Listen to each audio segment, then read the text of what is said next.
So there are two things that come to mind when I think about why Piatti may have written this first caprice. And the first obvious thing is strengthening the bow arm at the tip so that you can sustain where there's not much weight. As you'll notice, the entire caprice is written at the tip of the bow. And the second thing is developing strength in the left hand, and he does this by incorporating double stops. So the first thing I would do when I begin practicing a caprice like this is to separate both hands like you're a pianist. And the way I would practice the left hand is to produce blocked double stops,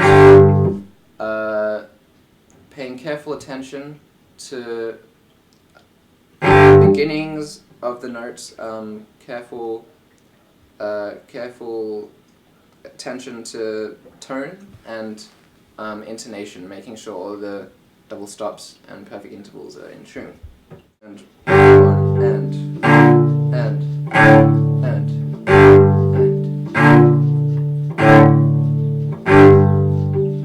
I'll just go through the whole thing like that, and then you can begin incorporating bowing variations and rhythms. And I'll show you a few. One very helpful one is colle at the tip, which basically means you're only going to use your fingers. And this can become very tiring if you go through the whole caprice. Make sure you don't use your whole arm, just use your fingers. Very small movement. Make sure the cello is always ringing.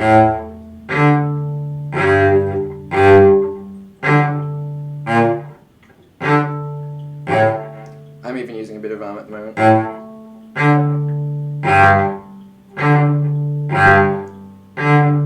You notice that I'm just using a very quick finger motion.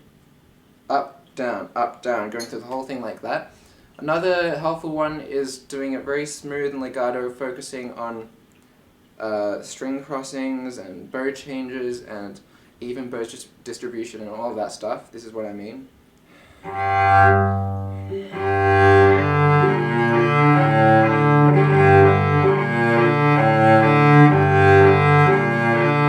Let's try that again.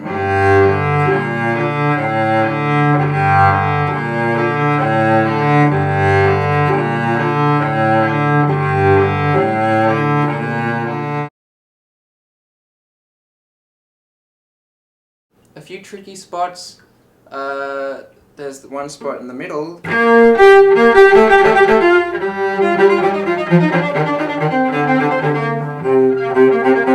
The way I would practice that.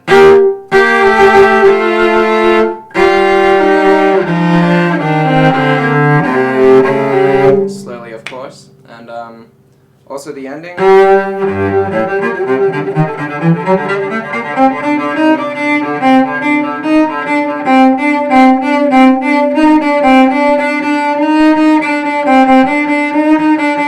I would make sure all the notes are ringing.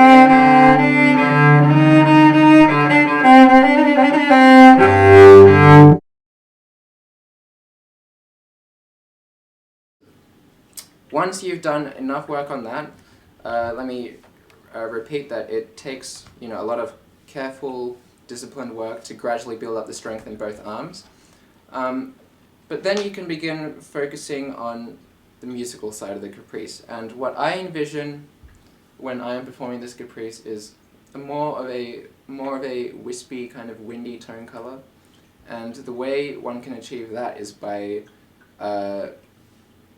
bow placement, either closer to the fingerboard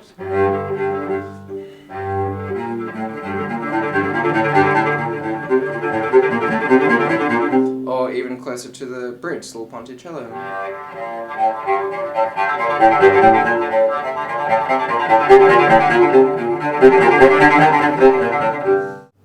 I think the most important thing is keeping the motion small in the bow arm, so that you're not using too much arm, or you're not doing anything unnatural. I'll just keep keep the motion here in the wrist and the fingers. And the end result is something like this.